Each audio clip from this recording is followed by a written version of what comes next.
Hello student, endomembrane system में आगे further बढ़ते हैं। एंडोमेम्ब्रेन सिस्टम के जो सेल ऑर्गेनल्स थे, सबसे पहला एंडोप्लाज्मिक रेटिकुलम, उसके बाद Golgi body. Now the third member of this endomembrane system is lysosome. ER, Golgi body, lysosome बिल्कुल सीक्वेंस में connected coordinated cell organelle. Golgi body और ईआर जब हमने पढ़ा तो उस टाइम भी हमने लाइसोसोम का थोड़ा सा कहीं जिक्र है। Now what is lysosome and क्या उनके फंक्शंस हैं, पूरी बात करते हैं। लाइसोसोम एक्चुअली जो टर्म है, दो टर्म से मिलकर बना है, lysis and soma. Lysis means break down, किसी चीज को ब्रेक करना। Digestion itself is a lysis activity, तो ब्रेक डाउन और digestion. Soma means body. Lysosome is a body which is associated or related with digestion activity, breakdown activity। हम food खाते हैं तो फूड भी डाइजेस्ट होता है, तो मतलब उसको कॉम्प्लेक्स सब्सटेंस को सिंपल सब्सटेंस में ब्रेक किया जाता है। This is called lysis. Okay, lysosome एक ऐसे सेल ऑर्गेनल है जो सेल के लिए ज़रूरी भी हैं लेकिन बड़े रिस्की भी हैं। They are very much risky cell organelle and sometime they are also called suicidal bags. इनका एक बड़ा अच्छा कॉमन नेम है सुसाइडल बैग्स। सुसाइडल बैग्स इसीलिए, सुसाइडल क्या होता है, जो खुद के लिए हार्मफुल। लाइसोसोम को प्रॉपरली मैनेज करना होता है, नहीं तो अदरवाइज कई बार ये सेल की खुद की डेथ के लिए रिस्पॉन्सिबल हो जाते हैं। ठीक है, डाइजेस्टिव एक्टिविटी है इनमें और आने वाले फूड का डाइजेशन करते हैं और उनके पास इस तरह के एंजाइम है कि हर चीज़ का डाइजेशन कर देते हैं। ठीक है, अगर ये कभी प्रॉपरली मैनेज नहीं हुए, अनकंट्रोल्ड हो गए, तो they may cause digestion of its own cell, खुद की सेल का डाइजेशन कर देते हैं, जिसको हम सुसाइडल एक्टिविटी कहते हैं। ठीक है, तो लाइसोसोम देखा जाए तो एक वेसिकल लाइक स्ट्रक्चर है। गोल्जी बॉडी से हमने आपको बताया था सिस फेस ट्रांसफेस, जो उसका कॉन्केव साइड होता है, वहाँ से जो वेसिकल्स निकलते हैं, उन्हीं वेसिकल्स में से कोई एक वेसिकल लाइसोसोम हो सकता है। तो लाइसोसोम गोल्जी बॉडी से एज ए वेसिकल अराइज होता है। They are small single membrane bound vesicular cell organelle, single membrane bound vesicular cell organelle present in cytoplasm, originate from Golgi body and ER। ER और Golgi body दोनों के coordination से ये arise होते हैं। ठीक है, और बिल्कुल सिंगल मेम्ब्रेन बाउंड एक वेसिकल लाइक स्ट्रक्चर है and they are involved in intracellular digestion activity. ये ओवरऑल इसकी एक डेफिनेशन है। विद इन 2 लाइन हम पूरे लाइसोसोम को डिफाइन कर सकते हैं कि they are small, almost small, electron microscopic, single membrane bound vesicular cell organelle present in cytoplasm, originate from ER and Golgi body and they are involved in intracellular digestion activity। कहाँ से origin होता है, कैसा वो होता है और काम क्या करता है, वो सारी बात बता सकते। ठीक है, लाइसोसोम को सबसे पहले एक साइंटिस्ट 1945 में डिस्कवर करते हैं, Christian D Doue. Christian D Doue ने सबसे पहले इनको डिस्कवर किया। क्रिश्चियन डी डुए ने एज ए पार्टिकल इनको डिस्कवर किया था और उन्होंने इनका नाम रखा था पेरिकैनालिक्यूलर डेंस बॉडीज, छोटी छोटी पेरिकैनालिक्यूलर डेंस बॉडीज कहा था। बाद में नोविकोव ने इनका नाम लाइसोसोम दिया। Lysosome name was given by Novikov. ठीक है, regarding the presence and absence of lysosome, अगर उनकी प्रेजेंस एब्सेंस की बात करें तो वैसे ये यूकैरियोटिक सेल्स में यूजुअली प्रेजेंट होता है। They are usually present in eukaryotic cells. अब कुछ एक्सेप्शंस तो होंगे ही। ठीक है, in prokaryotic cell it is usually absent. Prokaryote में इस तरह के मेम्ब्रेन बाउंड सेल ऑर्गेनल होते भी नहीं है, तो प्रोकैरियोट में ये एब्सेंट है। और सम यूकैरियोटिक सेल्स में भी एब्सेंट होंगे, जैसे कि आरबीसी। आरबीसी का तो हमारा हर जगह नाम आएगा क्योंकि आरबीसी के अंदर कोई सेल ऑर्गेनल नहीं रहता, सब हटा दिए जाते हैं। ठीक है, तो आरबीसी में तो नहीं। यार गोल्जी बॉडी पर भी हमने बात की थी तभी और अभी भी हम बात कर रहे हैं, तो लाइसोसोम भी आरबीसी में इसकी ज़रूरत भी नहीं है। तो थोड़ी बहुत यूकैरियोटिक सेल्स हो सकते हैं जहाँ नहीं हो। ठीक है, और बाकी प्रोकैरियोटिक सेल में सच हमें इंटैक्ट लाइसोसोम नहीं मिलती। ठीक है, true lysosome is present in animal cell. अच्छा, यूकैरियोट्स में भी आप देखिएगा, प्लांट और एनिमल में दोनों में बात करें तो प्लांट ऑटोट्रॉपिक होते हैं। यूजुअली वो अपना फूड फोटोसिंथेसिस के थ्रू खुद डेवलप करते हैं। सिंपल शुगर बनती है, कार्बोहाइड्रेट आपने सुना भी होगा। ठीक है, एनिमल्स जो होते हैं वो ऑटोट्रॉपिक नहीं है, वो फूड ईट करते हैं फिर उसको डाइजेस्ट करते हैं। तो देखा जाए तो डाइजेशन की ज़्यादा ज़रूरत हुई एनिमल्स को, वो हेटरोट्रॉपिक है, वो फूड खाएंगे और फिर उसको डाइजेस्ट करेंगे। प्लांट ऑटोट्रॉपिक है, खुद ही बनाते हैं, इसलिए प्लांट में बहुत ज़्यादा डाइजेशन एक्टिविटी की ज़रूरत ही नहीं है। तो जो रियल ट्रू लाइसोसोम है वो आपको एनिमल सेल में मिलेगा। प्लांट में भी मिलते हैं लाइसोसोम, लेकिन वो थोड़े अलग होंगे और उनकी एक्टिविटी ऐसी नहीं होगी जैसे एनिमल सेल्स में होती है। In plants true lysosomes are absent. Plant के अंदर क्या होता है, कभी कभी तो वैक्यूल या कभी कभी स्पिरोसोम। स्पिरोसोम भी एक सेल ऑर्गेनल है, हम आगे पढ़ेंगे, माइक्रो बॉडीज होती है लाइसोसोम जैसी। तो वैक्यूल या स्पिरोसोम ही लाइसोसोम की तरह काम करते हैं, they act as lysosome. So plant cell के अंदर डेडिकेटेडली अलग से कोई लाइसोसोम नहीं है, उनकी वैक्यूल ही कई बार लाइसोसोम की तरह बिहेव कर सकती है, या स्पिरोसोम नाम का एक सेल ऑर्गेनल और है वो लाइसोसोम की तरह बिहेव करेगा। जो रियल ट्रू लाइसोसोम है वो एनिमल्स में होता है। मैंने आपको रीजन भी बताया इसका कि प्लांट्स ऑटोट्रॉपिक है and they do not need such kind of complicated digestion. Actually animals are heterotropic, they eat food and complex food, polysaccharides और complex compounds macromolecule खाते हैं, फिर उनको डाइजेस्ट करना होता है, इसलिए they need digestion, they need lysosome। ठीक है, यूजुअली प्रोकैरियोट में इस तरह के लाइसोसोम नहीं होते, ठीक है, और थोड़ी बहुत यूकैरियोटिक सेल्स में नहीं होते। तो ये तो खैर उनकी एग्जिस्टेंस की बात है। और अगर हम आगे देखें तो अब आते हैं फंजाई पर। फंजाई में आप देखिए, फंजाई का जो मोड ऑफ न्यूट्रिशन है, फंजाई जो होता है वो फूड सिंथेसाइज तो नहीं करता, लेकिन वो एनिमल की तरह भी नहीं है। एनिमल क्या कर रहे हैं, फूड खा रहे हैं और अपनी बॉडी के अंदर डाइजेस्ट कर रहे हैं, उनका डाइजेशन इनसाइड है। फंजाई क्या करता है, आपने ये चीज़ें बायोलॉजिकल क्लासिफिकेशन वगैरह में वैसे भी पढ़ते हैं हम फंजाई किंगडम में। फंजाई में एक्स्ट्रा सेलुलर डाइजेशन, फंजाई अपने डाइजेस्टिव एंजाइम को बाहर रिलीज करता है। जैसे कोई फूड पड़ा है तो वो अपना फंजाई उस पर एंजाइम रिलीज करके उसको बाहर ही डाइजेस्ट करके फिर सिंपल फॉर्म में एब्जॉर्ब करता है।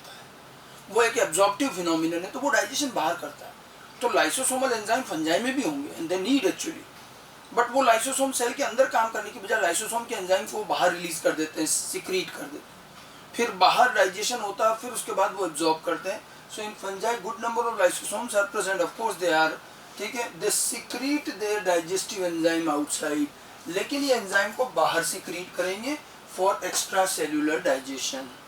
तो फंजाई भी इनको रखेगा, लेकिन फंजाई इनको बाहर रिलीज करके बाहर डाइजेशन करा के फिर एब्जॉर्ब करेगा, सिंपल सब्जेक्ट। एनिमल फूड खा लेते हैं, फिर वो अपने बॉडी के अंदर सेल के अंदर ही डाइजेस्ट करते हैं। ये मोड ऑफ न्यूट्रिशन का फर्क है, बट एंजाइम दोनों में चाहिए, ठीक है। इन एनिमल सेल्स, अब एनिमल में भी आप देखिए, जो सेल फूड और फेगोसाइटोसिस एक्टिविटी करती है उनमें लाइसोसोम आपको बहुत अच्छे से मिलेगी, ठीक है।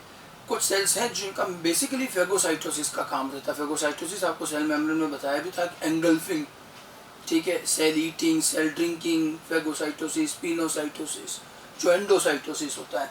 Well developed lysosomes are found in phagocytic cells. ये फेगोसाइटिक सेल्स जैसे कि WBC है, osteoclast, chondroclast cell, Kupffer cells, इन सब सेल्स के बारे में ज़्यादा डिटेल आप एनिमल टिश्यू में पढ़ते हैं, हम इतना ज़्यादा एलेबोरेट यहाँ नहीं करेंगे। ये सब सेल्स के नाम आपके एनिमल टिश्यू में आते हैं। ओस्टियोक्लास्ट सेल जैसे बोन ईटिंग सेल्स कहते हैं, बोन्स में जो अनवांटेड चीज़ें उनको खा जाती हैं, ठीक है, ताकि नई सेल्स बन सकें। ऐसे ही कार्टिलेज में भी होता है। WBC है, WBC कई बार बाहर से आने वाली चीज़ों को एंगल्फ करके ख़त्म करती है, ये हमारी इम्यूनिटी डिफेंस के लिए होता है। तो ये जो सेल्स हैं एक्चुअली, ये सारी सेल्स हमारी बॉडी में ये फेगोसाइटोसिस का काम करती है, और जो फेगोसाइट करती हैं वो कुछ ना कुछ एंगल्फ करेगी, तो उनको डाइजेस्ट करना होता है, तो that's why they need lysosome. तो बहुत अच्छे लाइसोसोम तो इन फेगोसाइटिक सेल्स में मिलेंगे, बाकी नॉर्मल लाइसोसोम तो हर सेल में मिलेंगे यूकैरियोट्स में। इन प्रोकैरियोटिक सेल, अब प्रोकैरियोट में एक और बात देखिए, मैंने अभी कहा था प्रोकैरियोट में लाइसोसोम तो नहीं होते, बट हमने कई बार प्रोकैरियोट में लाइसोसोमल एक्टिविटी देखी है, और ये बात मैंने आपको प्रोकैरियोटिक सेल के वक्त भी बताई, अगर किसी को याद हो तो। मैंने कहा था कि प्रोकैरियोट में सेल वॉल और सेल मेम्ब्रेन के बीच में कभी कभी गैप होता है, और उस गैप में हमें कुछ डाइजेस्टिव एंजाइम मिले हैं जो यूजुअली लाइसोसोम में मिलते हैं। हालांकि वहाँ कोई वेल ऑर्गेनाइज्ड लाइसोसोम नहीं है, but lysosomal enzymes are found in between the space which is called periplasmic space. और क्योंकि एंजाइम है तो वो लाइसोसोमल एक्टिविटी, डाइजेशन एक्टिविटी भी शो करते हैं, ठीक है। ये बात पहले भी बताई जा चुकी है। In prokaryotes in periplasmic space between cell wall and cell membrane hydrolytic enzymes have been observed which shows lysosomal activity. Lysosome like activity, lysosome में भी हाइड्रोलाइटिक एंजाइम है। हाइड्रोलाइटिक एंजाइम मतलब वो डाइजेस्टिव एंजाइम, ठीक है। तो lysosome like enzymes are present in between cell wall and cell membrane and they shows lysosomal activity in periplasmic space in prokaryote. समझ गए? तो प्रोकैरियोट यूकैरियोट मतलब लाइसोसोम के हम एग्जिस्टेंस की बात कर रहे थे, तो पहली बात ये आती है कि prokaryotes do not have well developed lysosome. Prokaryotes only have some lysosomal activity in their periplasmic space in between cell wall and cell membrane. Now usually lysosomes found in eukaryotic cells, but there are some eukaryotic cells like RBC which do not have lysosome. Among the eukaryotic cell, even more better and well developed lysosomes or true lysosomes are found in animal cell, whereas in plant cell it is not much required, and here vacuole and spirosomes being act as a lysosome. ठीक है.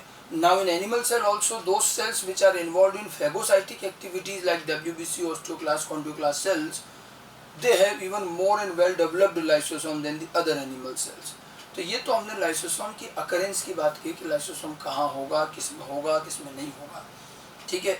Lysosome पर आगे बात करेंगे तो lysosome के structure पर आते हैं.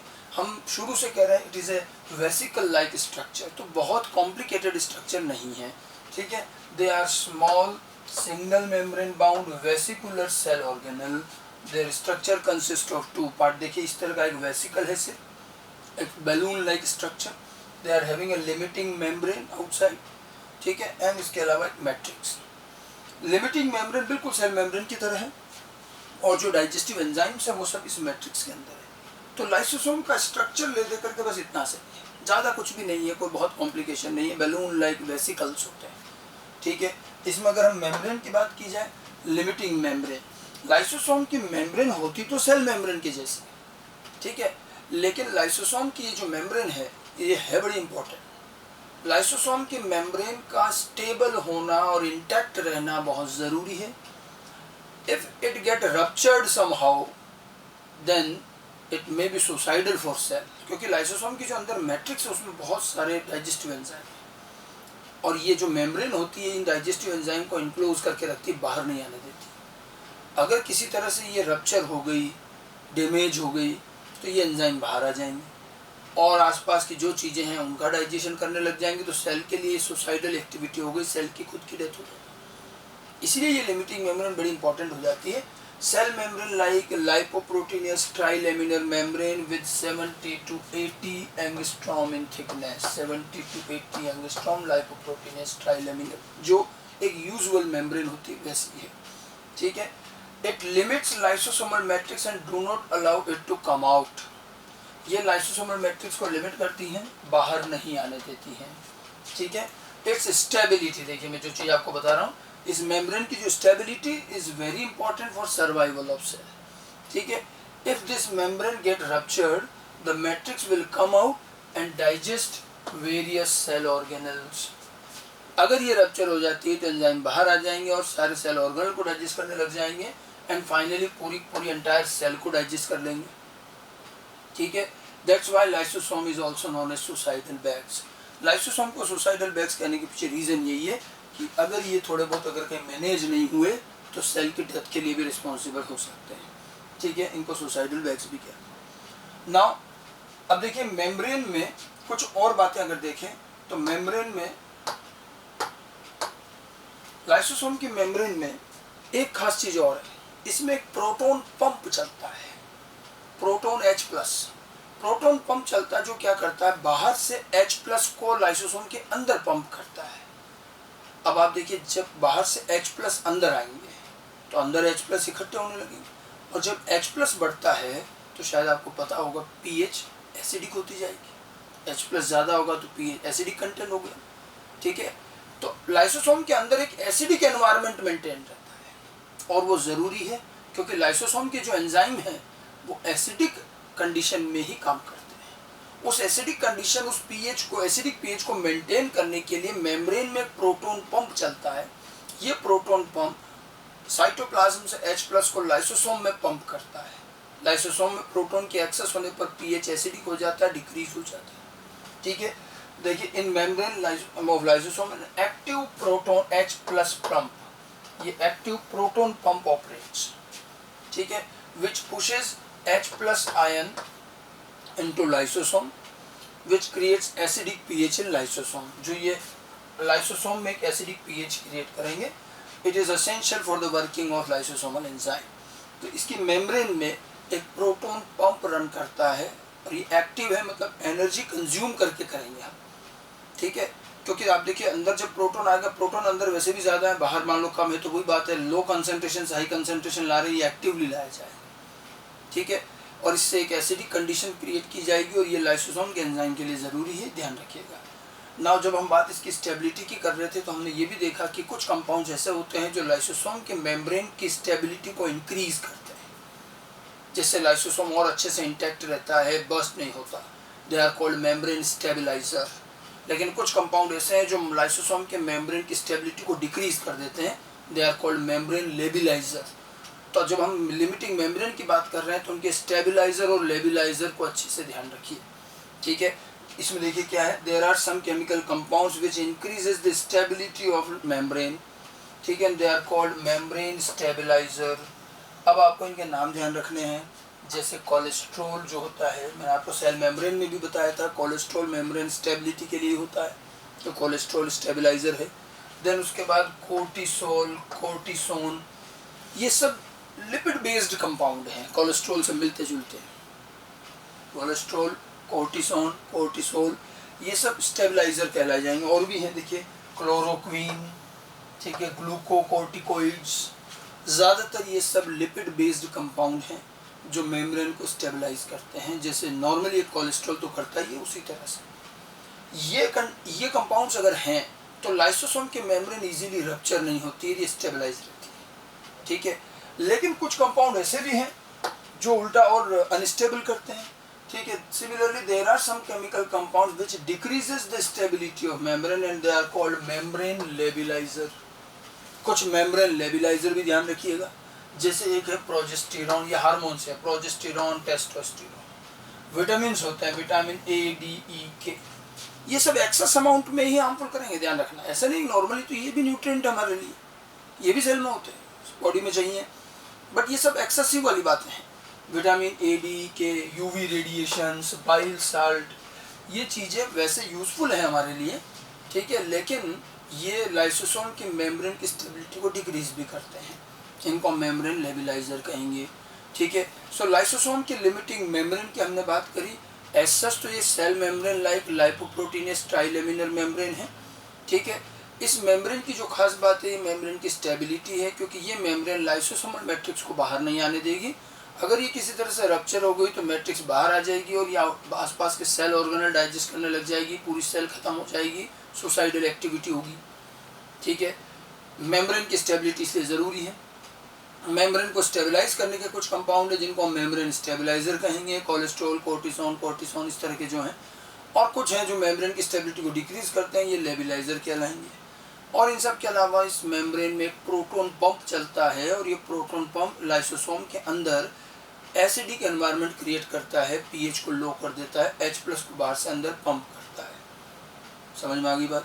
अब बात करते हैं लाइसोसोम के दूसरे पार्ट की, और वो है मैट्रिक्स। लाइसोसोम जो है they contain slightly viscous granular matrix.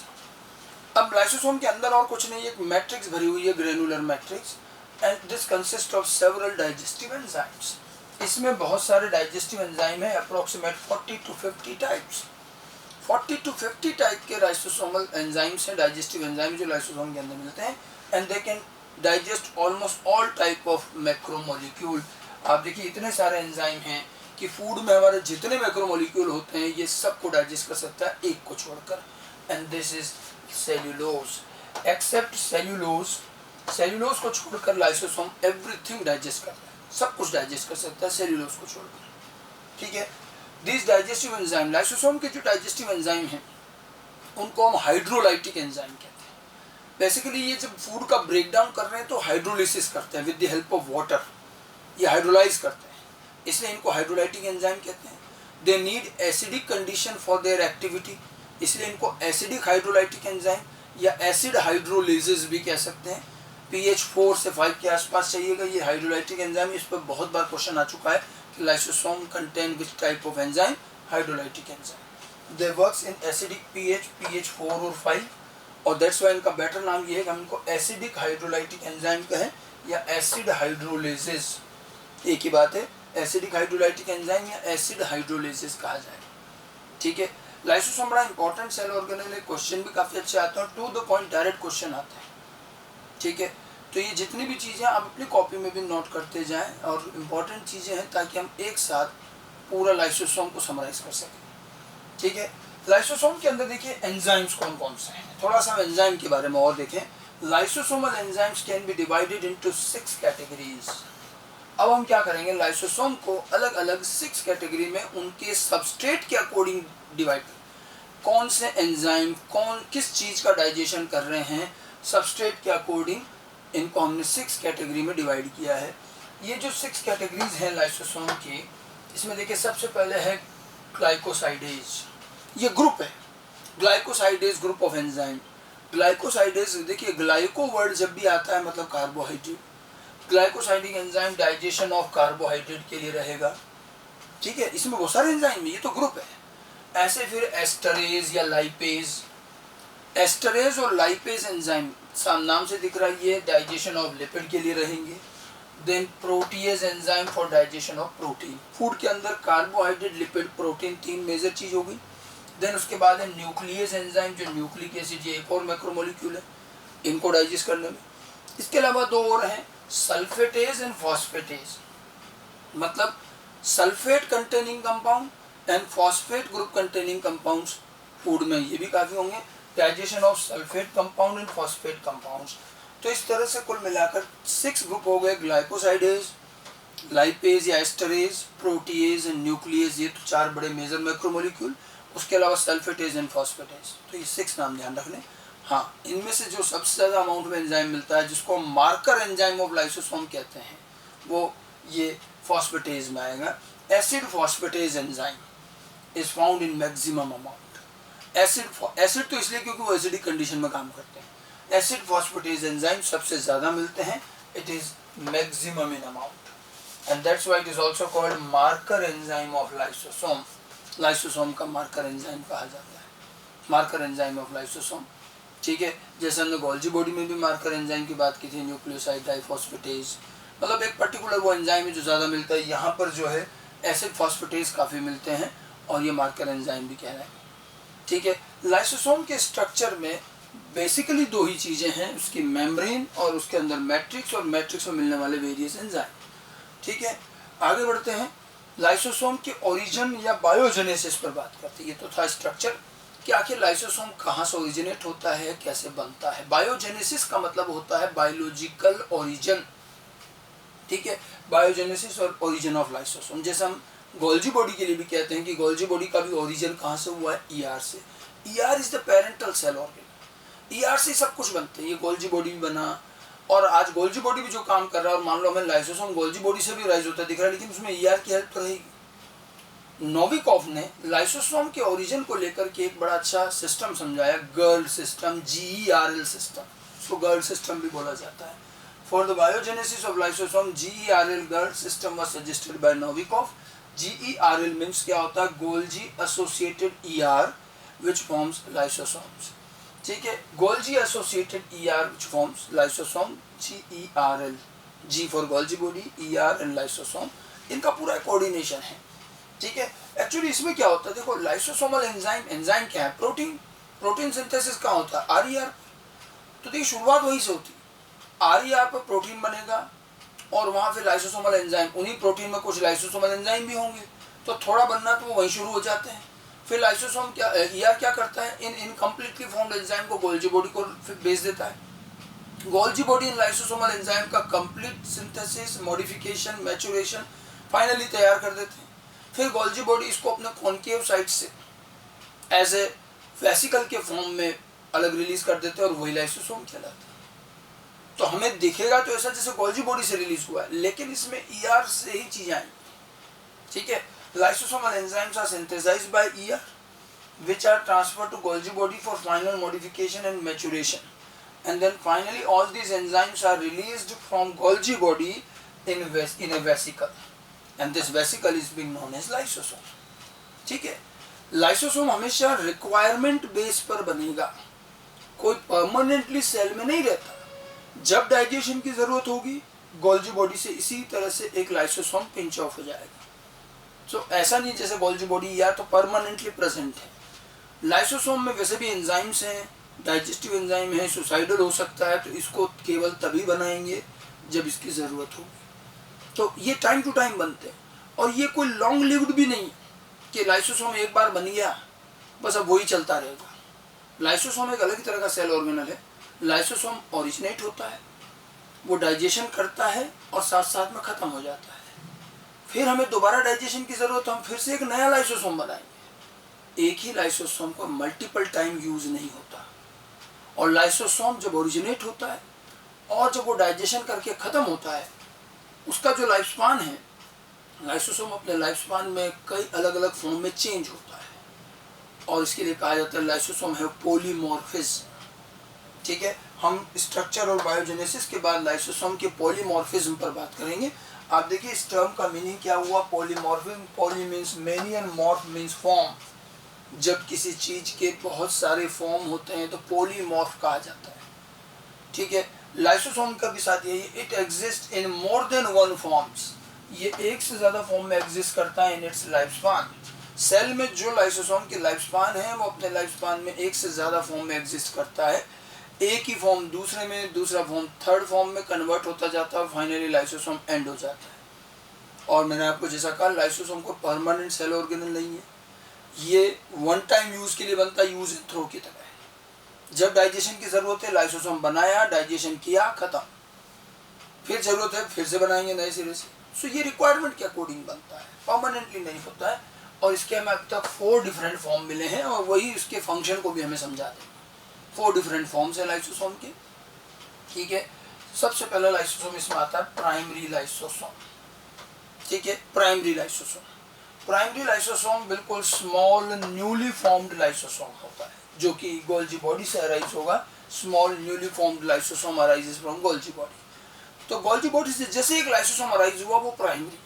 और वो कब अराइज हुआ, जब गोल्जी बॉडी को ये सिग्नल मिला कि वी नीड डाइजेशन।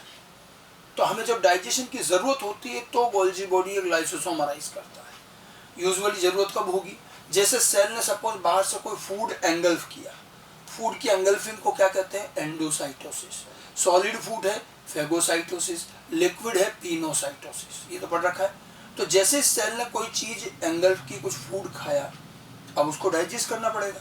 तो फेगोसाइटोसिस हुआ, फेगोसोम बना, पिनोसाइटोसिस पिनोसोम, एंडोसोम हो गया एक तरह से।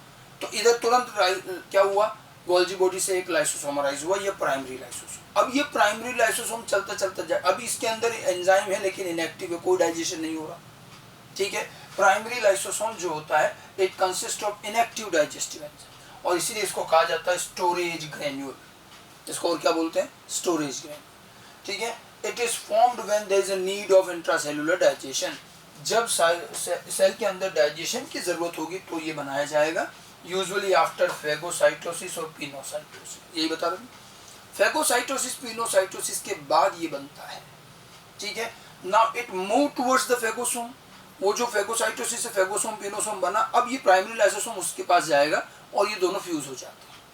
तो वो जो फूड है और जो ये प्राइमरी लाइसोसोम के एंजाइम में ये मिक्स होकर के एक कंबाइंड स्ट्रक्चर बना देता है, और अब ये कहलाता है सेकेंडरी लाइसोसोम। तो ये ट्रांसफॉर्मेशन हुआ एक फॉर्म से दूसरे फॉर्म में। ठीक है, इट मूव्स टुवर्ड्स फेगोसोम और food vacuole and fuses with it and forms secondary lysosome, और प्राइमरी लाइसोसोम से सेकेंडरी लाइसोसोम बनेगा। ठीक है, सेकेंडरी लाइसोसोम डायरेक्ट नहीं बनेगा, गोल्जी बॉडी से प्राइमरी अराइज हुआ, प्राइमरी से सेकेंडरी बनेगा। अब देखिए सेकेंडरी लाइसोसोम में क्या हुआ। ठीक है, सेकेंडरी लाइसोसोम मेन लाइसोसोम में देखा जाए तो सेकेंडरी लाइसोसोम को हेट्रोफेगोसोम या डाइजेस्टिव वैक्यूल भी, इनके नाम ध्यान रखना है। Secondary lysosome is also called heterophagosome और डाइजेस्टिव वैक्यूल। प्राइमरी को हमने कहा था स्टोरेज ग्रेन्यूल, क्योंकि उसमें स्टोर्ड फॉर्म में इनएक्टिव एंजाइम। ठीक है, ये हेट्रोफेगोसोम है, फेगोसोम से जाके मिल जाता है। डाइजेस्टिव वैक्यूल भी कहते हैं क्योंकि इसमें होता है अब डाइजेशन। ठीक है, it is formed by fusion of primary lysosome and food vacuole. Primary और फूड वैक्यूल भी फेगोसोम के फ्यूजन से बनेगा। In secondary lysosome digestive enzymes become active. जो प्राइमरी में इनएक्टिव थे फूड के कांटेक्ट में आए और अब ये एक्टिव हो गए। ठीक है, and digestion of food takes place. तो अगर पूछा जाए in which form of lysosome actually digestion occurs, तो इट इज सेकेंडरी लाइसोसोम, इसमें होता है, इसीलिए इसको डाइजेस्टिव वैक्यूल भी बोलते हैं। ठीक है, सो सेकेंडरी लाइसोसोम के अंदर डाइजेशन होगा। ठीक है, और जैसे जैसे डाइजेशन होगा, what happen in digestion actually, a complicated substance macromolecules have been broken down into simple substance. Break down activity, digestion. तो डाइजेशन जैसे जैसे होगा, जो यूजफुल सब्सटेंस मिलते जाएंगे, जो सिंपल सब्सटेंस होते हैं वो लाइसोसोम से बाहर आते जाएंगे। तो डाइजेशन होगा फूड का, एंजाइम डाइजेशन करेंगे और जितने सिंपल यूजफुल कंपाउंड्स बनेंगे वो लाइसोसोम से बाहर आते जाएंगे। एट लास्ट जब डाइजेशन कंप्लीट हो जाएगा तो वेस्ट मटेरियल बच जाएगा जो अनडाइजेस्टेड रहेगा, जिसका डाइजेशन नहीं हो पाया। ठीक है, after digestion useful substance comes out from lysosome, ये बाहर आ जाएंगे, and undigested waste remain inside. समझिए, तो रियल में देखा जाए तो लाइसोसोम जो हम डाइजेशन की एक बात करें वो सेकेंडरी लाइसोसोम, प्राइमरी से बना जाके फूड वैक्यूल से फ्यूज हो गया। अब ये कहलाए सेकेंडरी लाइसोसोम, इसने अब फूड का डाइजेशन किया, डाइजेशन के बाद यूजफुल सब्सटेंस रिलीज होते गए बाहर। अब जो अंदर रिमेनिंग रह गया वो रह गया वेस्ट मटेरियल, और ये वेस्ट कंटेनिंग जो लाइसोसोम बचा, अब वेस्ट है और लाइसोसोम के जो एंजाइम्स हैं ये सब मिलकर कहलाएगा tertiary lysosome. The same secondary lysosome get transformed into tertiary lysosome once the digestion get completed. जैसे कंप्लीट हुआ उसके बाद अब ये टर्शियरी लाइसोसोम हो, ऑल्सो नोन एज टीलोलाइसोसोम और रेजिडियल बॉडीज। टर्शियरी लाइसोसोम जो थर्ड टाइप है उसको टीलोलाइसोसोम भी कहते हैं, रेजिडियल बॉडीज भी कहते हैं, तीनों के इस नाम ध्यान रखिएगा। ठीक है, and it is formed from secondary lysosome after the completion of digestion of food. Food की डाइजेशन के बाद बनता है, and it consist of waste material which can not be digested. जो डाइजेस्ट नहीं हो सकते हैं वो वेस्ट मटेरियल रह जाएंगे। ठीक है, इसमें ज़्यादा कुछ भी नहीं। और ये जो टर्शियरी लाइसोसोम होता है इसमें कुछ होता नहीं है, ये टर्शियरी लाइसोसोम वापस मूव करता है, जाता है जहाँ सेल मेम्ब्रेन होती है वहाँ जाकर अटैच होगा और एक्सोसाइटोसिस के थ्रू अपना वेस्ट मटेरियल सेल के बाहर रिलीज कर देता है। ठीक है, टर्शियरी लाइसोसोम का एक्सोसाइटोसिस होगा। ठीक, हम रिवर्स फेगोसाइटोसिस भी कह सकते हैं, रिवर्स पिनोसाइटोसिस, और जो वेस्ट मटेरियल उसमें वो सेल के बाहर थ्रो कर दिया जाता है। तो एक तरह से देखा जाए तो लाइसोसोम की इस पूरी लाइफ में पहले प्राइमरी लाइसोसोम आया, फिर सेकेंडरी में कन्वर्ट हुआ और उसके बाद टर्शियरी। इन सारी चीज़ों को आप एक डायग्राम से समझिए। देखिए, इस तरह का हम एक सेल का डायग्राम बना सकते हैं। जैसे ये मैंने एक सेल का थोड़ा सा पार्ट बनाया है। अब एंडोसाइटोसिस हुआ, ये फेगोसोम फूड वैक्यूल बना, ये सॉरी, ठीक है, ये फूड वैक्यूल बना। अब जैसे ये फूड वैक्यूल आया, एंडोसाइटोसिस हुआ, ये मेम्ब्रेन से अंदर आया, इधर ये गोल्जी बॉडी है। ठीक है, गोल्जी बॉडी क्या कर रहे हैं, गोल्जी बॉडी से एक लाइसोसोम, एक वेसिकल अराइज हुआ, प्राइमरी लाइसोसोम, ये हुआ प्राइमरी लाइसोसोम। जैसे डाइजेशन की जरूरत हुई, ये सब सेल के अंदर एक कम्युनिकेशन, एक सिग्नलिंग है। फूड जैसे इनटेक हुआ तो इधर से एक लाइसोसोम अराइज हुआ। अब ये प्राइमरी लाइसोसोम इस फूड वैक्यूल से कंबाइन हुआ तो ये बन गया पूरा एक सेकेंडरी लाइसोसोम, ये सेकेंडरी लाइसोसोम बना। अब इस सेकेंडरी लाइसोसोम में फूड का डाइजेशन हो रहा है, एंजाइम भी मिल गए, फूड भी आ गया और अब डाइजेशन हो रहा है। मैंने ये एरो बना रखे हैं, जो यूजफुल सब्सटेंस है वो इस लाइसोसोम से बाहर आ रहे हैं। तो जब तक, अब सेकेंडरी लाइसोसोम की लाइफ सबसे ज़्यादा रहती है सारे लाइसोसोम में। जब तक फूड का डाइजेशन चलता रहेगा जब तक सेकेंडरी लाइसोसोम ही रहेगा। जब पूरा डाइजेशन हो गया, अब केवल वेस्ट बचे, तो यही सेकेंडरी लाइसोसोम किस में कन्वर्ट हो गया, टर्शियरी। नाउ इसमें केवल वेस्ट मटेरियल है और ये कहलाएगा टर्शियरी लाइसोसोम। ठीक है, ये टर्शियरी लाइसोसोम यहाँ से चला और आप देखिए मेम्ब्रेन के पास आया और यहाँ आकर के ये एक्सोसाइटोसिस से ये सारा का सारा वेस्ट जो है बाहर रिलीज हो गया। तो इस तरह से लाइसोसोम का ये पूरा एक चैनल है, primary lysosome, secondary lysosome, tertiary lysosome. ठीक है, अब यहाँ पर ध्यान देने वाली बात है कि टर्शियरी लाइसोसोम का एक्सोसाइटोसिस से ये वेस्ट रिलीज करना बेहद जरूरी है। ठीक है, अब लेकिन कुछ सेल्स ऐसी होती जिनमें हम ये अफोर्ड नहीं कर सकते वेस्ट रिलीज करना। कुछ सेल्स ही ऐसी हैं जिनके लोकेशन ऐसी है, वो ऐसी जगह पर है कि वेस्ट रिलीज नहीं होता। और अगर कोई सेल इस वेस्ट को रिलीज नहीं कर पाएगी तो ये वेस्ट सेल के अंदर ही इकट्ठा होगा, और जब एक सेल के अंदर वेस्ट इकट्ठा होता रहता है तो सेल की फंक्शनिंग अफेक्ट होती है, सेल स्लो डाउन हो जाएगी। इसी चीज़ को कहते हैं एजिंग। सेल में धीरे धीरे जैसे जैसे टाइम निकलेगा बहुत सारा वेस्ट इकट्ठा हो जाएगा। हमारी बॉडी की बहुत सारी सेल्स में वेस्ट इकट्ठे होने की वजह से तो हमारी बॉडी में एजिंग आती है। ठीक है, और अब वहाँ नहीं रिलीज हो पाता। और कुछ सेल्स ऐसी हैं जहाँ रिलीज हो सकता है, अगर किसी वजह से नहीं हुआ तो डिसऑर्डर हो जाते हैं बड़े बड़े। थोड़ा सा इसके बारे में और देखें, आगे देखें तो ये थोड़ा सा हम टर्शियरी लाइसोसोम से रिलेटेड ही बात में पहले बताया। Tertiary lysosome move towards cell membrane and releases waste through exocytosis. इसको ईफेजी भी कहते हैं, एक तरह का एक्सक्रीशन है। वेस्ट मटेरियल रिलीज करना, ईफेजी, एक्सक्रीशन, एक्सोसाइटोसिस, एक ही बात है। In some cells due to their location and function exocytosis is not possible. जैसे आप देखिए for example heart cell, nerve cells और कुछ लीवर सेल्स भी। हार्ट की सेल्स, नर्व सेल्स, ये बड़े स्पेसिफाइड सेल्स हैं और वहाँ वो वेस्ट रिलीज करना पॉसिबल नहीं है उनके लिए। और इवन कुछ लीवर सेल्स भी हैं, तो ये जो नहीं है। और ये फिर क्या, वेस्ट एक्यूमुलेट होता रहता है। Accumulation of waste is one of the main reason of ageing. ये जो वेस्ट का एक्यूमुलेशन है ये उनकी एजिंग का भी एक मेन रीजन रहेगा। अच्छा, कुछ डिसऑर्डर्स हैं जिनमें भी ये वेस्ट रिलीज नहीं होता। जैसे अब ये क्या डिसऑर्डर्स के केवल आपको नाम ध्यान रखना है, डिजीज में क्या होता है क्या नहीं, ये सब चीज़ें जब आगे के टॉपिक्स आएंगे, ह्यूमन फिजियोलॉजी पढ़ोगे, वहाँ ये नाम फिर से आएंगे। हम यहाँ पर सिर्फ आपको डिजीज का थोड़ा सा नाम बता रहे हैं, आइडिया दे रहे हैं। जैसे एक डिजीज होती है पॉलीनेफ्राइटिस। पॉलीनेफ्राइटिस डिजीज में occur due to the absence of exocytosis of tertiary lysosome. Tertiary lysosome का एक्सोसाइटोसिस नहीं होने से ये डिसऑर्डर होता है पॉलीनेफ्राइटिस। ये तो देखिए नेचुरल पार्ट है कि हार्ट सेल्स और नर्व सेल्स नहीं रिलीज कर, वो नेचुरल है, वहाँ डिजीज नहीं हो रही है, वो तो एक्यूमुलेट करेगी क्योंकि उनका काम ये सही है। लेकिन जहाँ रिलीज होता है अगर वहाँ नहीं हो रहा है तो डिजीज होगी। अब ये नॉर्मली जैसे एक्सोसाइटोसिस टर्शियरी लाइसोसोम का नहीं हो पाया तो पॉलीनेफ्राइटिस डिजीज अकर होगी। ठीक है, और भी कुछ डिजीजेस हैं जिनमें ये एक्सोसाइटोसिस जो है ये रुक जाता है, नहीं हो पाता है। A number of another disease linked with malfunctioning of lysosome. Lysosome की प्रॉपर फंक्शनिंग नहीं होने से कुछ और भी डिजीज हैं, जैसे आर्थराइटिक जॉइंट्स। ठीक है, हमारी जॉइंट्स में जो आर्थराइटिस हिंदी में गठिया कहते हैं, जॉइंट पेन होता है। ठीक है, इसके अंदर भी यही चीज़ है, गाउट है, लंग फाइब्रोसिस, सब डिजीज के हैं अलग अलग तरह की। इन डिजीजेज में, पॉलीनेफ्राइटिस में, इनमें एक्सोसाइटोसिस ऑफ वेस्ट पॉसिबल नहीं होता या किसी वजह से नहीं हो पाता है और इसीलिए डिजीज है। लाइसोसोम से एसोसिएटेड कुछ डिजीज और हैं। अब याद कीजिए लाइसोसोम के अंदर है डिफरेंट टाइप के एंजाइम, जैसे मैंने कहा अराउंड 50 एंजाइम्स। एंजाइम सारे प्रोटीन है और ये प्रोटीन सिंथेसाइज कहाँ से होगा, डीएनए आरएनए से। हमारे बॉडी के अंदर प्रोटीन बनाने की इंफॉर्मेशन डीएनए में है। हम जो जीन कहते हैं ना, उस जीन के अंदर प्रोटीन की इंफॉर्मेशन होती है। जीन से वो जीन तो डीएनए होता है, वहाँ से डीएनए से ये इंफॉर्मेशन आरएनए के पास आती है, आरएनए उसको लेकर आता है और आरईआर पर एमआरएनए आएगा और राइबोसोम और ये सब मिलके प्रोटीन सिंथेसाइज करते हैं और उसके बाद ये एंजाइम बनेंगे। ये एक प्रॉपर सीक्वेंस है। अगर आप समझिए लाइसोसोम के जो वेरियस एंजाइम हैं, एक एंजाइम एक जीन से बनेगा। अगर उस लाइसोसोम के एंजाइम के जीन में म्यूटेशन हो गया, वो चेंज हो गया, अब ऐसे में हो सकता है वो एंजाइम नहीं बने।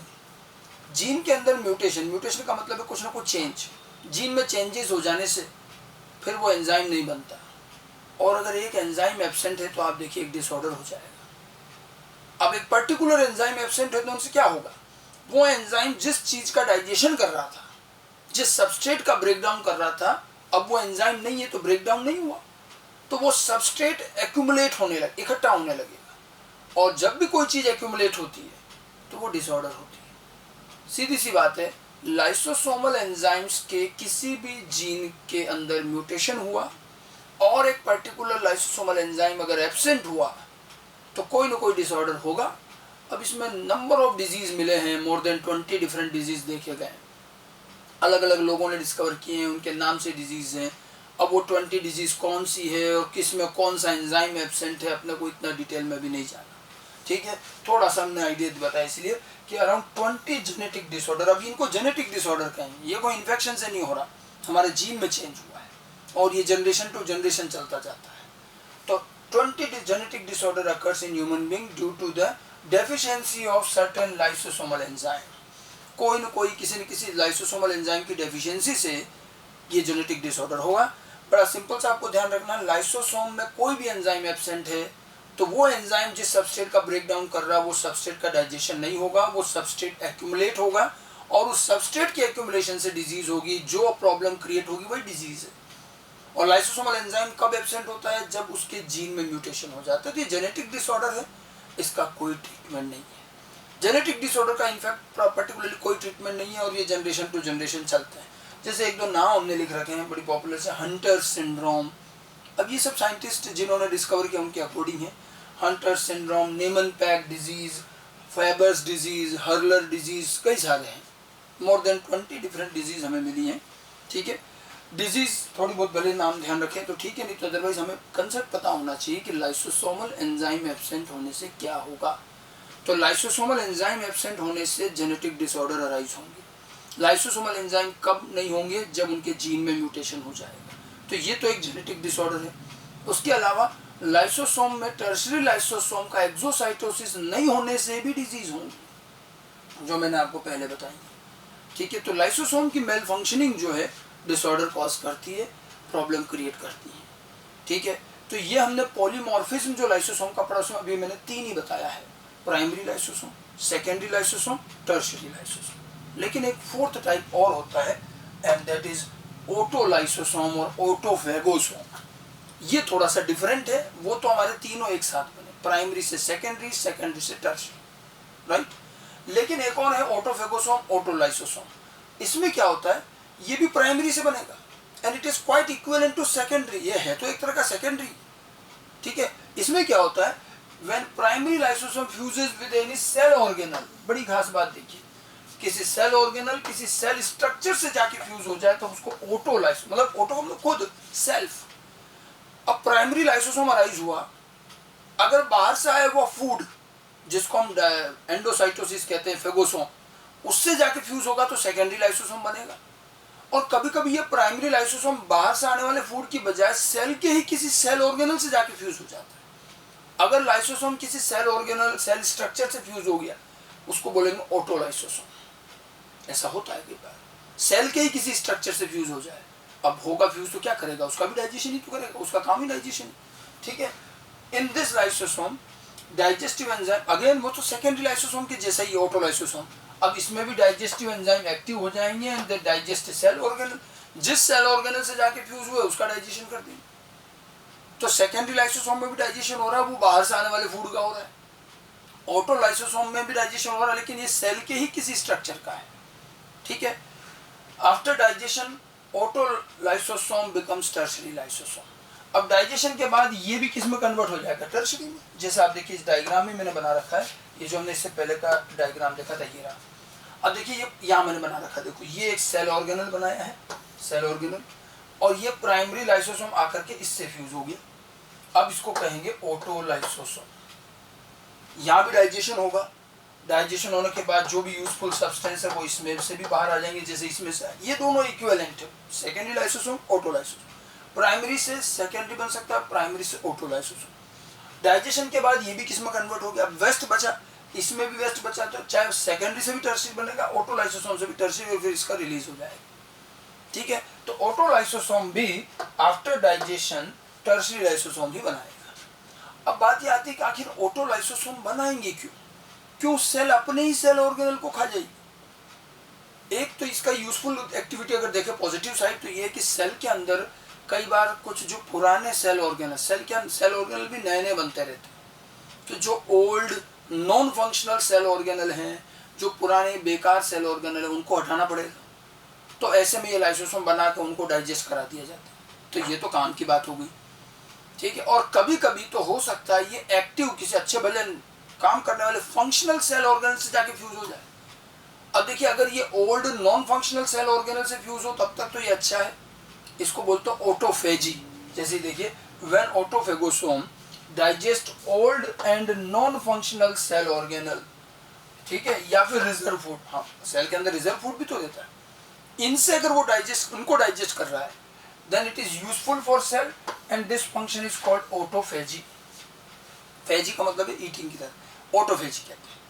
तो ये तो खैर यूजफुल का, और ये किया भी जाता कई बार। लेकिन some time rarely autolysosome fuses with active and functional cell organelle.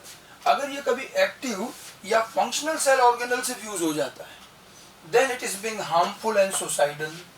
अब अच्छा भला काम करने वाला सेल ऑर्गेनल को जाके डाइजेस्ट कर देंगे तो बेकार हो गया, सुसाइडल है, and this is called autolysis. और ध्यान रखिएगा इन दोनों में difference, autophagy and autolysis. Autophagy में old non functional cell organelle and reserve food का डाइजेशन जो सेल के लिए अच्छा है।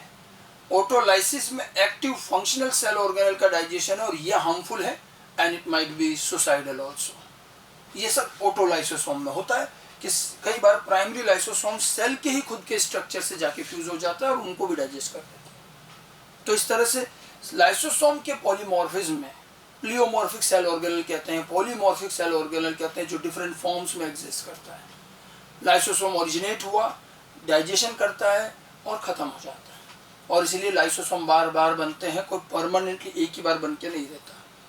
ठीक है, उसके बाद हम पॉलीमॉर्फिज्म के बाद फाइनली लाइसोसोम के फंक्शंस पर आते हैं कि अब हमने जो सारी इसकी वर्किंग देखी, लाइसोसोम के स्ट्रक्चर में ज़्यादा कुछ है नहीं, बट लाइसोसोम की क्या इंपॉर्टेंस है और किस तरह से वो वर्क करता है उसकी पूरा पॉलीमॉर्फिज्म समझा हमने। ठीक है, अब हम फाइनली समराइज कर लें कि इसके फंक्शंस क्या क्या रहे। तो ऐसा नहीं है लाइसोसोम कोई अच्छे काम करता है। लाइसोसोम के फंक्शंस में सबसे पहला जो फंक्शन है वो है हेटेरोफेजी, मेन फंक्शन। मतलब हेटेरोफेजी का मतलब होता है intracellular digestion of food and it is the primary function of lysosome. Cell ने बाहर से जो फूड एंगल्फ किया उसको सेल के अंदर डाइजेस्ट करना, इंट्रासेल्युलर डाइजेशन, ये इसका मेन फंक्शन है। इसको वन वर्ड में कहेंगे हेटेरोफेजी। हेटेरोफेजी एक और फिर ऑटोफेजी जो अभी जस्ट बताया मैंने। हेटेरोफेजी बाहर से आने वाले फूड को डाइजेस्ट करना है, और ऑटोफेजी खुद का रिजर्व फूड या जो नॉन फंक्शनल सेल ऑर्गेनेल उनको डाइजेस्ट करना, digestion of reserve food and dead cell structure, जो अब काम नहीं आ रहे हैं, बेकार पुराने सेल ऑर्गेनेल और जो रिजर्व फूड है खुद की चीज़ों को डाइजेस्ट कर रहे हैं, ऑटोफेजी। तो हेटेरोफेजी, ऑटोफेजी, ये दो एक्टिविटी हैं और ये मेन एक्टिविटी है लाइसोसोम की, जो इंट्रासेल्युलर डाइजेशन। अब देखिए कुछ और फंक्शंस भी हैं। अब देखिए इन्हीं से रिलेटेड कुछ बातें और समझ लीजिए। When a single lysosome perform, अगर एक ही लाइसोसोम दोनों काम करे, हेटेरोफेजी भी करे, ऑटोफेजी भी करे, तो उसको ये एक नाम ध्यान रखिएगा, उसको एम्बी लाइसोसोम कहते हैं। ठीक है, ये पूछ लिया जाता है। अब वैसे तो मैंने आपको बताया दो चीजें, एक प्राइमरी लाइसोसोम सेकेंडरी लाइसोसोम बना रहा और एक प्राइमरी लाइसोसोम ऑटोलाइसोसोम बना, फिर दोनों से वापस टर्शरी बन जाए। कभी कभी रेयरली ऐसा होता है कि एक ही प्राइमरी लाइसोसोम ने बाहर से आने वाले फूड से भी फ्यूज कर लिया, सेल का भी कोई ओल्ड मटेरियल ले लिया, सबको एक साथ ही डाइजेस्ट कर लिया। तो जब एक ही लाइसोसोम हेटेरोफेजी ऑटोफेजी दोनों करता है तब उसको एम्बी लाइसोसोम कहते हैं। Sometime it happens. Okay, now एक और चीज, lysosome digest and remove dead structure of cell, और ये सेल के लिए यूजफुल एक्टिविटी होती है। Thus it act as natural scavengers of cell. इनको स्कैवेंजर ऑफ सेल कहा जाता है। स्कैवेंजर उसको बोलते हैं जो डेड वर्न आउट चीज़ों को खा के ख़त्म कर देता है। तो ये एक तरह से सेल के अंदर नीट एंड क्लीन पुरानी चीज़ें हटा करके, स्कैवेंजिंग एक्टिविटी के थ्रू सब हटा करके क्लियर कर देता है, स्पेस क्रिएट करता है ताकि नई चीज़ें आ सकें। तो ये यूजफुल एक्टिविटी है, ये ऑटोफेजी के साथ ही एसोसिएटेड है। ठीक है, इसी तरह से lysosome digest and remove harmful substance. कई बार क्या होता है, सेल में कुछ हार्मफुल सब्सटेंस बन गए या बाहर से आ गए, तो लाइसोसोम उनको भी डाइजेस्ट करते हैं। तो लाइसोसोम कई बार हार्मफुल सब्सटेंस जो कि सेल के अंदर बन सकते हैं, बाहर से आ सकते हैं, उनको डाइजेस्ट करके सेल को प्रोटेक्ट करता है, और इसीलिए ये नेचुरल डिफेंस में भी काम आता है। नेचुरल स्कैवेंजर, नेचुरल डिफेंस, ये दोनों एक्टिविटी लाइसोसोम के डाइजेशन से ही रिलेटेड है। ठीक है, तो हेटेरोफेजी ऑटोफेजी, साथ साथ में बाकी की कुछ चीज़ें, ये लाइसोसोम की डाइजेशन एक्टिविटीज़ हैं। कुछ और डाइजेशन स्पेसिफिक डाइजेशन एक्टिविटी और भी फंक्शंस हैं। जैसे अगला अगर हम देखें, क्राइनोफेजी, टर्म ध्यान रखना, हेटेरोफेजी ऑटोफेजी, नाउ क्राइनोफेजी। क्राइनोफेजी में क्या होता है, देखिए हमारे बॉडी में कई सारी सेल्स हैं, ग्लैंड्स हैं। ग्लैंड्स तो आप सभी जानते होंगे। अब ग्लैंड्स क्या करते हैं, हार्मोन प्रोड्यूस करती हैं। ठीक है, ग्लैंड से हार्मोन रिलीज हो रहे हैं। अब कई बार क्या होता है, कुछ ग्लैंड्स ऐसी हैं जिनसे जो हार्मोन बनता है इनिशियली बड़ा ही कॉम्प्लिकेटेड होता है, इनएक्टिव होता है। ठीक है, अब उसको फिर सिंप्लीफाई करके एक्टिव करना पड़ता है। तो कई बार हार्मोन बनते हैं इनएक्टिव फॉर्म में, फिर उनको एक्टिव भी किया जाता है। वहाँ भी कई बार डिग्रेडेशन और डाइजेशन लाइक एक्टिविटी होती है, और उसी काम को क्राइनोफेजी कहते हैं, और ये भी लाइसोसोम से करवाई जाती है। ठीक है, क्राइनोफेजी में क्या है, gland sales. Lysosome brings about digestion और ब्रेकडाउन ऑफ कॉम्प्लेक्स इनएक्टिव, देखिए breakdown of complex inactive hormone into simple active hormone. Complex inactive hormone का ब्रेकडाउन करके उनको सिंपल एक्टिव हार्मोन में कन्वर्ट करना, दैट इज कॉल्ड क्राइनोफेजी। ये ग्लैंड्स में मिलेगा फंक्शन। एक एग्जांपल भी दिया है, इनएक्टिव कॉम्प्लेक्स थायरोग्लोबुलिन। देखिए thyroglobulin is converted into active thyroid hormone by lysosome. ठीक है। सो थायरोग्लोबुलिन का जो इनएक्टिव फॉर्म है it is converted into active thyroid hormone. तो थायरोग्लोबुलिन से थायराइड हार्मोन बनाने का ये काम, कॉम्प्लेक्स इनएक्टिव हार्मोन को एक्टिव थायराइड हार्मोन में कन्वर्ट करने का काम लाइसोसोम है। तो लाइसोसोम का एक यूज ये भी है कि कई बार ये ग्लैंड्स वगैरह में जो इनएक्टिव हार्मोन बनते हैं, बड़े कॉम्प्लिकेटेड होते हैं, उनको सिंप्लीफाई करके एक्टिव हार्मोन में कन्वर्ट करता है, तो इसको क्राइनोफेजी कहते हैं। ठीक है। देन नेक्स्ट फंक्शन है ऑटोलाइसिस। ऑटोलाइसिस अभी आपको ऑटोफेगोसोम में बताया था। ऑटोफेगोसोम के दो काम है, ऑटोफेजी या ऑटोलाइसिस। ऑटोफेजी क्या था कि old material, non functional, reserve food को डाइजेस्ट करे तब तक बढ़िया ऑटोफेजी, और हमारे एक्टिव सेल ऑर्गेनल को खा जाए तो ये ऑटोलाइसिस, और ये तो बड़ा हार्मफुल होता है। लेकिन कभी कभी ऑटोलाइसिस इंटेंशनली किया जाए, ये डिपेंडिंग करता है ऑर्गेनिज्म, लोकेशन, कई चीजों पे। देखिए ऑटोलाइसिस का जो फंक्शन है मतलब self digestion of active functional cell organelle. अगर लाइसोसोम अपने ही एक्टिव फंक्शनल सेल ऑर्गेनल का खुद ही डाइजेशन कर दे तो उसको हम कहते हैं ऑटोलाइसिस। ठीक है। It results into the death of cell. ये सेल की ऑब्वियस सी बात है डेथ क्रिएट करेगा। It is called suicidal activity. ये हमने पहले भी बताया था, वही suicidal activity. Now where it is being used, अब सेल तो खत्म हो गई, सेल के लिए तो हार्मफुल है, बट कभी कभी ऐसे होल अगर पूरे ऑर्गेनिज्म की बात करें तो पूरे ऑर्गेनिज्म में कुछ सेल्स को कई बार हटा देना, डाइजेस्ट करके खत्म कर देना ऑर्गेनिज्म के लिए यूजफुल हो सकता है। जैसे कई बार आपने सुना होगा मेटामॉर्फोसिस होता है, जानते हैं? जो लोअर एनिमल्स होते हैं उनमें इनडायरेक्ट डेवलपमेंट है, पहले लार्वा बनता है, फिर उसमें मेटामॉर्फोसिस होकर के वो एडल्ट बनता है। तो मेटामॉर्फोसिस जब होता है, लार्वा से एडल्ट जब बनते हैं, तो बॉडी में बहुत सारे चेंजेस आते हैं। लार्वा में कई ऐसे स्ट्रक्चर होंगे, ऑर्गन्स होंगे जो एडल्ट में नहीं होते, तो उनको हटा दिया जाता है। एक बड़ा अच्छा एग्जांपल है टेडपोल का। टेडपोल किसका लार्वा है? फ्रॉग का। पहले टेडपोल बनता है, उसके बाद फ्रॉग बनता है। तो टेडपोल के टेल होती है, फ्रॉग में नहीं होती। तो during metamorphosis tail of tadpole is removed and it is converted into frog. और इस टेल को रिमूव करने में लाइसोसोम का रोल है। जिस जगह वो टेल अटैच्ड है ना, वहां के जो जॉइंट, जो सेल हैं, उन सारी सेल में लाइसोसोम की हेल्प से ऑटोलाइसिस करा देते हैं। तो पूरी की पूरी सेल्स में ऑटोलाइसिस हो गया तो टेल हट गई, तो टेल रिमूव करने में काम आता है। तो कुछ जगह ऐसी होती है जहां पर हम सेल का डाइजेशन करके सेल खत्म कर देंगे, वो बॉडी पार्ट बॉडी से अलग हो गया। तो इस तरह की चीजें मेटामॉर्फोसिस में काम आती है, वहां ये यूजफुल हो सकता है। एज ए सेल अगर हम देखें तो सेल के पॉइंट ऑफ व्यू से तो हमेशा हार्मफुल है, सेल ही खत्म हो गई, सेल की डेथ हो गई। ठीक है। It is harmful. Sometimes autolysis is useful during metamorphosis. Metamorphosis larval to adult conversion को हम कहते हैं। और एक एग्जांपल है like removal of tail of tadpole. Tadpole से फ्रॉग जब कन्वर्ट होता है उस दौरान टेल रिमूव करने में ये काम आता है। और एक प्रोटीन का नाम भी याद रख सकते हो, कैथेप्सिन। ठीक है।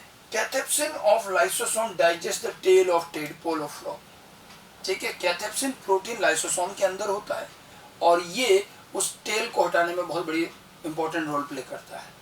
So although autolysis activity is a suicidal activity for a cell, but sometime for an organism it might be useful. ठीक है। ये ऑर्गेनिज्म के लिए यूजफुल हो सकता है और स्पेशली मेटामॉर्फोसिस के टाइम। ये लाइसोसोम के कुछ स्पेशल फंक्शन है, क्राइनोफेजी और ऑटोलाइसिस। जनरल फंक्शन लाइसोसोम के हेट्रोफेजी, ऑटोफेजी, फूड का डाइजेशन करना, रिजर्व फूड का डाइजेशन करना और हार्मफुल सब्सटेंस को डाइजेस्ट करके हटा देना, ये सब काम जनरल काम है। ये कुछ स्पेशल एक्टिविटी जो हर जगह हो जरूरी नहीं, ये सिर्फ ग्लैंड सेल में हो रही है, ये सिर्फ मेटामॉर्फोसिस के टाइम हो रही है। एक दो चीजें और आप देख सकते हैं एडिशनली, जैसे देखिए एक और है एक्स्ट्रा सेल्यूलर डाइजेशन। ये वैसे मैंने आपको शुरू में बताया भी था फंजाई में। जैसे एक तो फंजाई में होता है एक्रोसोम ऑफ स्पर्म, इनमें भी होता है, या फिर ये ऑस्टियोक्लास्ट के अंदर भी होता है। देखिए एक्स्ट्रा सेल्यूलर डाइजेशन अभी तक हम देख रहे हैं लाइसोसोम के एंजाइम या लाइसोसोम सेल के अंदर डाइजेशन कर रहा है, फूड अंदर आ रहा है। बट कभी कभी कुछ ऐसे मौके आते हैं जहां लाइसोसोम सेल क्या करते हैं, अपने लाइसोसोम एंजाइम को बाहर रिलीज कर देती है, बाहर रिलीज करती है और ये लाइसोसोमल एंजाइम बाहर डाइजेशन करते हैं। तो अब जैसे फंजाई की अगर बात करें तो फंजाई का तो एक्स्ट्रा सेल्यूलर डाइजेशन, उसका मोड ऑफ न्यूट्रिशन इसी तरह का है, वो एब्जॉर्प्शन करते हैं, डाइजेशन बाहर करके काम की चीजें लेते हैं। तो फंजाई में तो हमेशा लाइसोसोमल एंजाइम बाहर ही जाकर काम करेंगे, तो वहाँ एक्स्ट्रा सेल्यूलर डाइजेशन होगा। एक होता है एक्रोसोम। आप याद कीजिए मैंने गोल्जी बॉडी में भी कहा था कि हमारा जो स्पर्म होता है, स्पर्म में इस तरह की टिप होती है, इस टिप को हम कहते हैं एक्रोसोम। वैसे ये टिप गोल्जी बॉडी की बनी, वहाँ बताया भी था। लेकिन इसी एक्रोसोम का जो गोल्जी बॉडी है, यहीं से फिर एक वो लाइसोसोम अराइज करती है। लाइसोसोम तो गोल्जी बॉडी से अराइज होगा। और ये एक्रोसोम टिप जो होती है, ये कुछ डाइजेस्टिव एंजाइम सिक्रीट करेगी। तो एक्रोसोम बेसिकली गोल्जी बॉडी से बना, इसी गोल्जी बॉडी के अंदर से फिर लाइसोसोम अराइज होगा और वो एक्रोसोम से कुछ एंजाइम रिलीज करेगा। और जब ये स्पर्म ओवम के अंदर एंटर करता है, तो ये जो एंजाइम रिलीज हुए ये वहाँ उसकी एंट्रेंस में हेल्प करेंगे, यहाँ भी एक्स्ट्रा सेलुलर डाइजेशन होगा। तो इसीलिए फंजाई में एक्रोसोम ऑफ स्पर्म, दोनों में acrosome of sperm behaves like a giant lysosome. वो जो गोल्जी बॉडी से बनता है फिर एक बड़ा लाइसोसोम की तरह काम करता है। ठीक है। It releases enzyme outside which helps in the penetration of egg for fertilization. Fertilization के जब वो अंदर जाता है तो एग को पेनिट्रेट करने में उसके ये एंजाइम काम आते हैं एक्रोसोम के। बाकी फंजाई का तो एक्स्ट्रा सेलुलर डाइजेशन का फंक्शन ऑलरेडी हमने पहले बता दिया। इनके अलावा lysosome of osteoclast. Osteoclast cell कौन सी होती है? Bone eating cell. बोन्स के अंदर ये सेल्स होती हैं जो बोन की जो पुरानी चीजें हैं, पुरानी सेल्स हैं, उनको खा जाती हैं ताकि नई सेल्स बन सके, बोन ग्रो कर सके। Osteoclast cell bone eating cells कहते हैं। ये भी यही करती हैं, ये भी लाइसोसोमल एंजाइम को बाहर रिलीज करती हैं और बाहर बोन के हिस्से को खत्म कर देती हैं ताकि नया सिंथेसिस हो सके। ठीक है। ये भी dissolve unwanted parts of bones, bones के अनवांटेड चीज़ों को हटाने का काम करते हैं। तो ये एक्स्ट्रा सेलुलर पार्ट है, ये एक स्पेशल केस है जहाँ लाइसोसोम सेल के बाहर आकर के काम कर रहा है, एक्स्ट्रा सेलुलर डाइजेशन। ठीक है। ये अलग अलग फंक्शंस थे। एक फंक्शन और आप लिख सकते हैं, सेल डिवीजन का initiation, initiation of cell division by digesting inhibitors. कभी कभी क्या होता है, हमारी सेल के अंदर कुछ ऐसे इनहिबिटर सब्सटेंस आ जाते हैं जो सेल डिवीजन को रोक के रखते हैं। ठीक है। ये खैर ज़्यादा डिटेल आप सेल डिवीजन के टाइम पढ़ेंगे। सेल डिवीजन के इनहिबिटर सेल में आ जाने से सेल डिवीजन नहीं होता, तो लाइसोसोम ऐसे में यूज़ किया जाता है और वो इनहिबिटर्स को डाइजेस्ट कर देता है जिससे कि सेल डिवीजन स्टार्ट हो जाता है। तो कभी कभी ये सेल डिवीजन के इनिशिएशन में भी हेल्प कर सकते हैं by digesting their inhibitors. Okay. तो ये सब लाइसोसोम के इंपॉर्टेंट फंक्शंस थे। इनको प्रॉपर वे में, एक समराइज्ड वे में आप लिख सकते हैं। ठीक है। क्या क्या हो गया? ऑटोफेजी, हेट्रोफेजी, उसी में ही वो स्कैवेंजर्स की तरह और डिफेंस का भी काम कर रहे हैं। इसके अलावा क्राइनोफेजी, ऑटोलाइसिस और एक्स्ट्रा सेलुलर डाइजेशन, ये कुछ और स्पेशल फंक्शंस हैं। ठीक है। सो लाइसोसोम पूरा का पूरा cell organelle as per requirement Golgi body से अराइज किया जाता है। It is the Golgi which is associated with ER, GERL system, GERL system. ER Golgi body lysosome का आपस का एक कनेक्शन है। ये सब एसोसिएटेड सेल ऑर्गेनल है, एंडोमेम्ब्रेन सिस्टम का पार्ट। ठीक है। तो ये हमारा एंडोमेम्ब्रेन सिस्टम का थर्ड मेंबर था, लाइसोसोम। Thank you.